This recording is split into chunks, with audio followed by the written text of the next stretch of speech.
My name's Hilton and I live in Wyoming on the Central Coast near Gosford.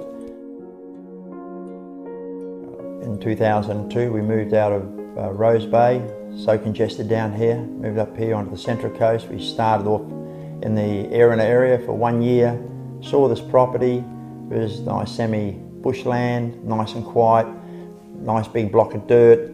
Had a young son who likes kicking balls around and myself with him. So we came over here, had a look at the land, decided to buy it, and then here we are and quite enjoy it. My life, I suppose, as an early teenager, I did not finish 8th grade in school in Queensland. I was taken out to support a family of 10 children, mum and dad. I was working and any pennies I brought home obviously went in the family. I never have regretted that, and that's why I'm still now. I dislike money for what it does to people, but I know we all have to have it. I joined the services, I joined the Navy and then detached. I served NAM, come home and served Navy here again and just went through my Navy career.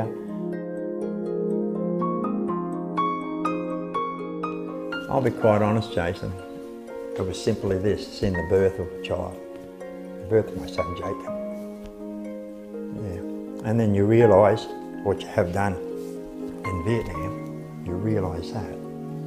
And what has happened and what happens in a lot of wars about the place. And then you realise that everyone come out of the womb just so perfect. It's so easy for us to turn around and say, oh, look at that child, this vandalous child, etc. This 7-year-olds and the 8-year-olds, look what they're doing. But I often say to people, get this straight, get this really straight into your head.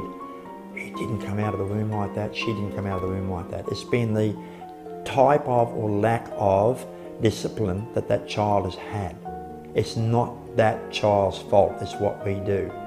It's realising that, you know, the fertility of these wars, etc. And I come from a long line of family history and military. It goes right back to the English fighting the Scottish, and my name's pronounced Farquhar in the castles of Balmoral and Braemar.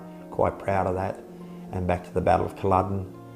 And I look back on it all now and think just how stupid and wasteful it was. Yet I was a guy who volunteered for service life. I wasn't conscripted, I couldn't wait to get there.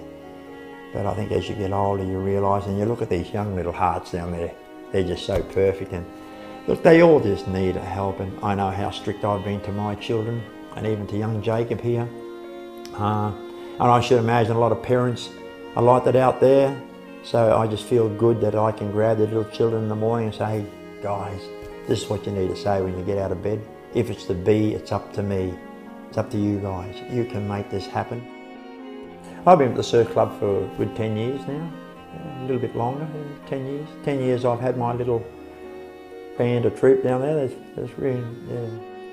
Up to about 5 years ago, I used to get down to the beach around 6:30 and set up, and a lot of the little children used to come and help.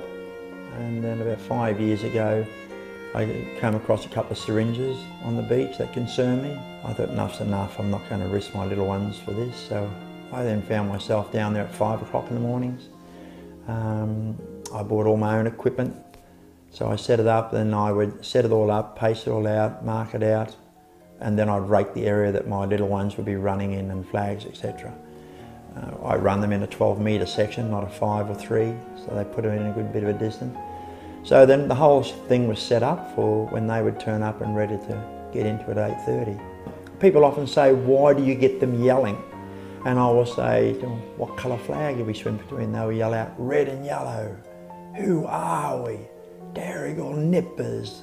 They would scream it out, and if it wasn't good enough, I would give it to them again. I'd say, I didn't hear you properly. The reason for that is that these little ones aren't going to do their push-ups properly, etc. They'll run, they won't do the push-ups. So it's a way, in submarines, we used to do it, to expand our lung. Breathe in, breathe out, yell. It'll give you a bit of exercise because you can't run around the submarine too much. So the kids will be doing this all over the beach and quite enjoy it. So if you're ever down there, you'll hear them before you even get to Terrigal. I think they must hear us in Sydney at times. Oh, the greatest hope for my community looking forward, that we have enough skateboard parks for the children to get there instead of getting around the surf club. That'd be great, or in the streets, so they're a lot safer. That'll be one thing. Two, that parents keep bringing their young children to the surf. I'd rather that than them out there and not coming down and not learning how to swim or take care of themselves in the water. If we could all be that family thing, we'll stamp out the drownings, we'll stamp out the children not having somewhere to go and play, we'll stamp out the children getting on roads and getting run over because they are out there playing. Yeah, it's great, that's what I'd like to see.